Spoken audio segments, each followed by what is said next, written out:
We've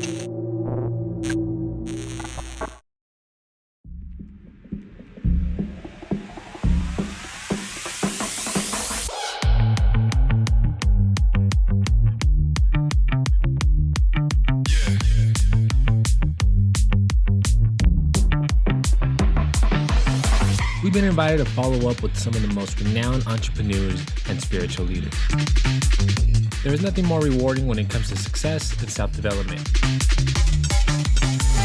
But far too often, people fall short of greatness. Drug and alcohol abuse. Falling victim to bad habits. They get rejected all the time, a lot of failure, and then some success, more failure.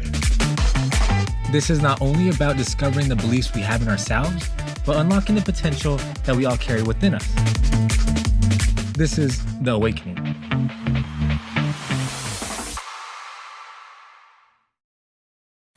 Early childhood education is a term that refers to a period of time from a child's birth to when they enter grade school. Be quiet and pay attention. It is an important time in a child's development because it's when crucial partnerships are formed between the child, their parents, and the teachers that form critical social and emotional skills that will stay with them throughout the rest of their lives.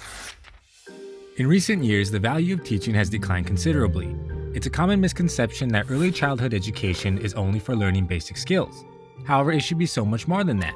If done successfully, it lays the groundwork for cognitive abilities and behavioral traits to continue throughout the child's education. We checked with every school district and we found problems in Pasco, Polk, Hernando, Hardy, and Highlands. Problems with the education system, failing to provide some basic necessities to some of its students. Finally, a conversation about education reform and some of its shortfalls. Education reform has been on the agenda of Democrats and Republicans alike. For many, many years now, we've been tackling small problems, which are really symptoms, not the real issues. So to further elaborate, we have a special guest this episode who has a new take on education to fully prepare children for their future. Hi, I'm Tammy Vallieres, the Hero Intelligence Teacher, here on a mighty mission to take education to a whole new universe using the Hero Intelligence model. Attitudes, behaviors, choices. Discover your diamonds within, emotions, and future. I'm passionate about what I do because I care about helping every child become the best that they can be. We need a new system. We need to teach children how to become resilient. We need to prepare children for a future that we don't know. And what we need to do is start in school. We need to start first with children.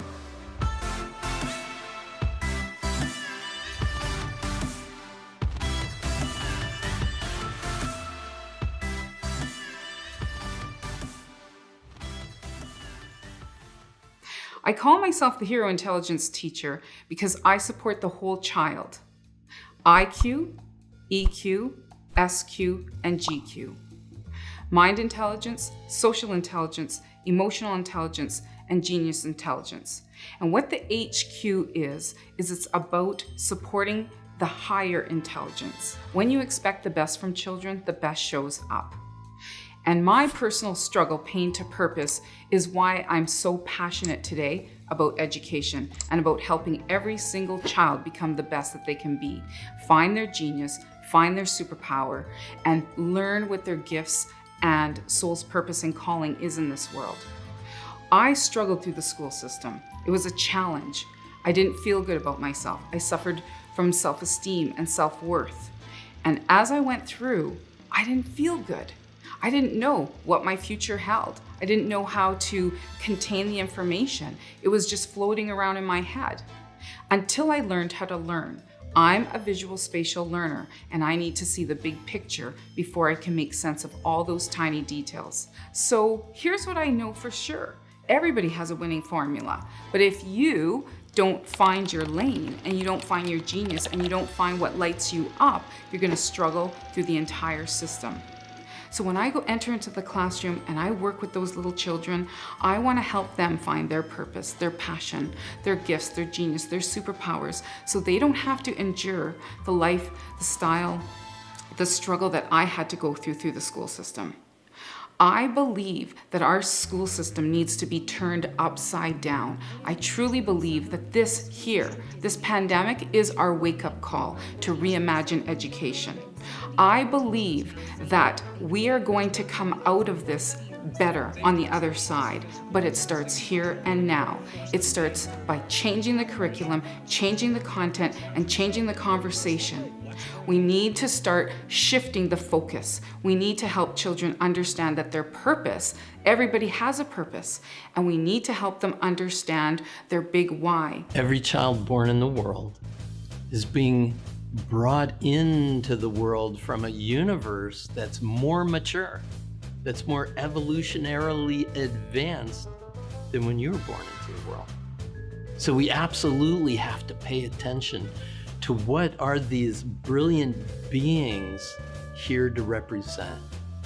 And Dr. Buckminster Fuller said something very profound. It really shifted the way I think. He said, out of 10,000 children born in the world, 9,999 of them will be systematically de-geniused by the time they reach the 5th grade in school. So what is our job? It's to prevent the de-geniusing, to support them in recognizing the brilliance that's within them. Or, as I have said, the purpose of education needs to be the liberation of human genius. We need to help them, support them around what they love to do, what inspires them, what lights them up. And the way I do this is through something called Animal School. If you think of animals and you think of the Mother Nature is always telling us and showing us clues about life. Think of the butterfly, right? You think of the caterpillar. It goes through a very strugglesome life. And then what happens? It enters into the cave, that cocoon. And when it emerges, it comes out as the butterfly. I felt like that was my life. My life had been dark. It had been a struggle. It had been difficult. And when I went into that dark cave, I realized that I had to get out of it and get into the other side of it. But it wasn't easy, right? And so as we go through those struggles, as we go through the trials and tribulations of life, it grows our muscle.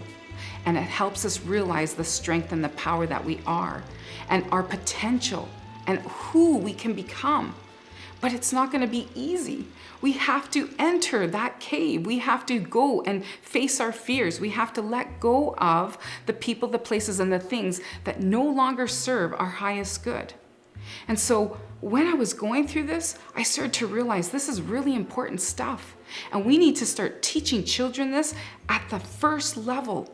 In kindergarten, we need to start giving them the tips and the tools and the strategies to be aware and how to build their life, that their life is by their design.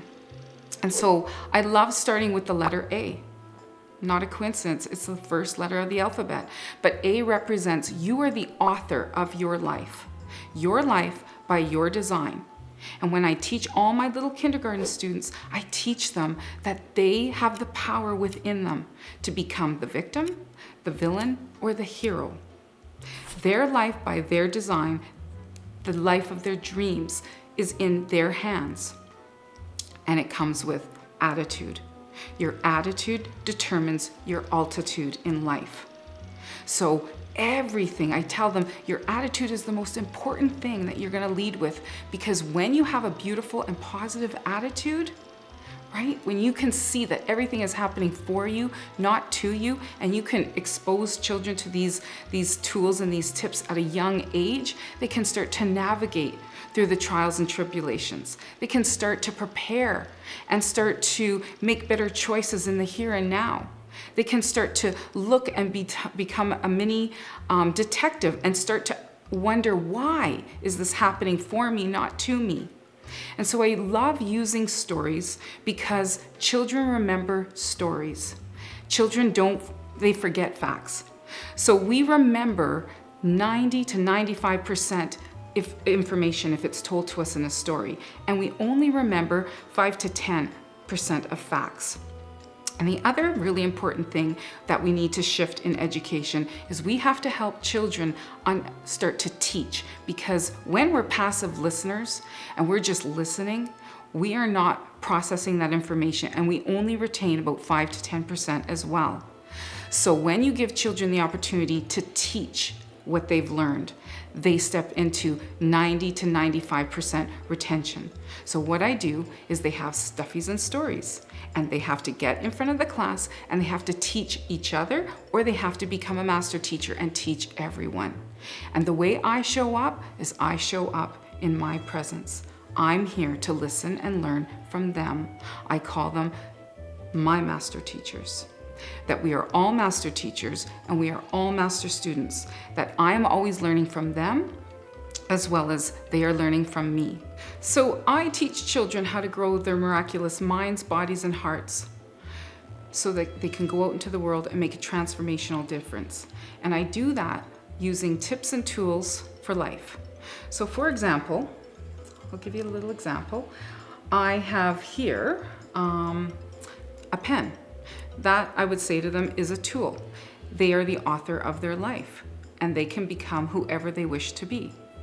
Then I show them that their cape. Here's the cape for B for behaviors.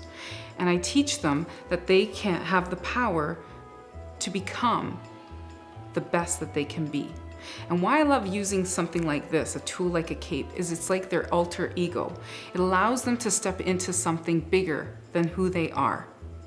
And they feel good, they feel empowered when they put it on, right? And they can visualize, and children have a beautiful and powerful imagination.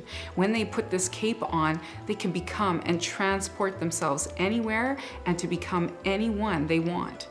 And then I show them a coin. And I say, in life, we have two choices.